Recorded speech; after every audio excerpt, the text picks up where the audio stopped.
না, এটা হচ্ছে বাস্তব কথা। হচ্ছে না কারণ আমি এটা স্থগিত করেছি। এই ক্রিয়া কমপ্লেক্সটা, স্টেডিয়ামটা অনেকগুলো নিয়মকানুন ভেঙে তৈরি হচ্ছে।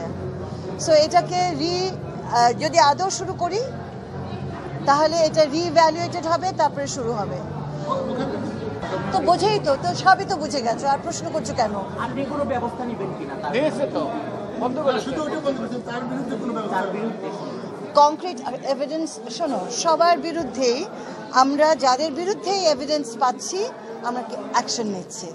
সবাইকে তো আর জেলখানায় পড়তে পারবো না, কিন্তু ডেফিনেটলি অ্যাকশন নিচ্ছি, ঠিক আছে?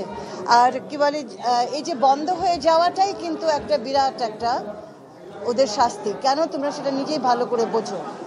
এখন এরকম শুধু একটা না, অনেকগুলো প্রকল্প থামিয়ে দেওয়া হয়েছে। এখন তোমরা বলতেই পারো শারমিন মোর্শেদ কোনো কাজ করে না, সব প্রজেক্ট বন্ধ করে বসে আছে, বলো, অসুবিধা নেই, কিন্তু বন্ধ হবে। যেগুলো খারাপ চলছে সেগুলো বন্ধ হবে।